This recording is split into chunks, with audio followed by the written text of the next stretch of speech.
Hi hello welcome to my channel. అసలు AP రాజధానిలో అదే ఏపీ ఏం జరుగుతుందో ఎటు పోతుందో ఎవరికి అర్థమవుతుంది. ఒక పక్క రన్నింగ్లో ఉన్నటువంటి పార్టీలో ఉన్నటువంటి ఎమ్మెల్యే శ్రీధర్ బాబుది ఒక పక్క మాజీ ఆయన ఎమ్మెల్యేనా మంత్రినా నాకు లేదు అంబట్రాంబాబు ఆయనది ఒక పక్క.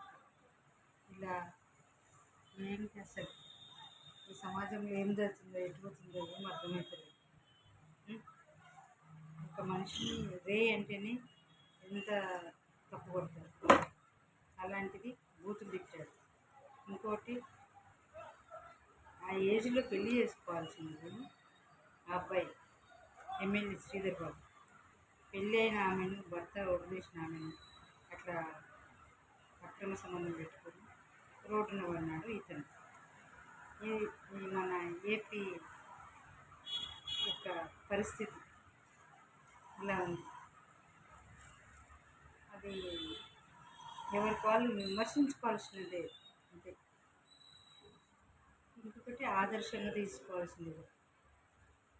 ఎవరు ఆదర్శంగా తీసుకోవాలంటే అంబటి రాంబాబు హోదాలో ఉన్నటువంటి ప్రజాప్రతినిధులు, మన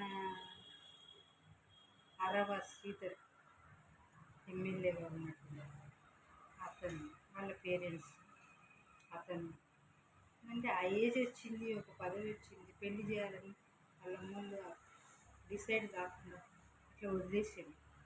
ఎవరికైనా 20 years వస్తేనే అబ్బాయిలు తొందరపడతారు, లవ్లు చేస్తారు, తిరుగుతారు, ఎంజాయ్ చేస్తారు. అబ్బాయి ఏజ్ వచ్చింది కాబట్టి అన్ని రోజులు పార్టీలు తిరిగి అటు ఇటు తిరిగి మైండ్లో లేకుండా సడన్గా మంచి పదవి వచ్చిన తర్వాత ఒక అమ్మాయి గాలం వేసింది.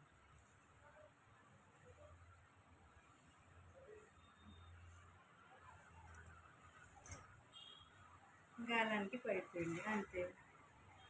అందుకే తల్లిదండ్రులు గమనించుకొని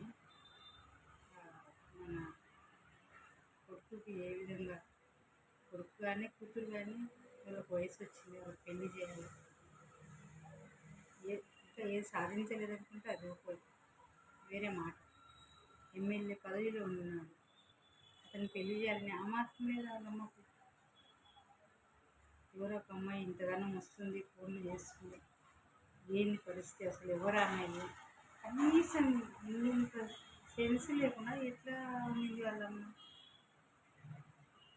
అంత అంటే టైంపాస్గా వాడుకొని ఏదో చేద్దామనుకున్నాడు ఎమ్మెల్యే శ్రీధర్ బాబు. అయితే మా వాళ్ళు ఊరుకుంటారు కాదు కదా, మన లేడీస్ టైంపాస్ చేస్తున్నాడా లేకపోతే రియల్గా చేస్తున్నాడా అని 2-3 నెలల తర్వాత ఆటోమేటిక్గా అర్థమైపోతుంది. 2 నెలల తర్వాత 6 నెలల తర్వాత అయినా అర్థమైపోతుంది. అప్పుడు గమనిస్తారు మా వాళ్ళు ఏం చేస్తున్నాడు, ఏంటి నిజంగా సిన్సియర్గా లవ్ చేసి పెళ్లి చేసుకుంటాడా లేదా. ఆమె పసిగట్టింది, ఇది కట్టంలో పెట్టింది. అమ్మ అమ్మ ठीक है जा रहे ओके ओके ओके जा रहे ठीक है लेके आ रहे. అదేవిధంగా అంబట్రాంబాబు నోరు అదుపులో పెట్టుకుంటున్నా మాట్లాడాడు. ఈరోజు ఇల్లు అట్లా కార్లు అతను విచ్చలవిడిగా పాల్గొడుతున్నారు, ధ్వంసం చేస్తున్నారు. ఇంకా నయం అతన్ని ఏం మీద పడి అంత కొట్టి ఏం చేయలేదు. సామాన్ ఫర్నిచర్ ఇల్లునే ఇది చేశారు. కాబట్టి ఎవరైనా వయసుని కంట్రోల్లో ఉన్నప్పుడు కంట్రోల్లో పెట్టుకోవాలి, నోటిని అదుపులో పెట్టుకోవాలి అంతే.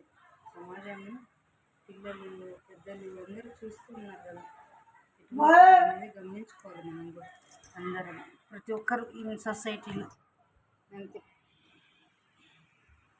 Like and subscribe my channel, please.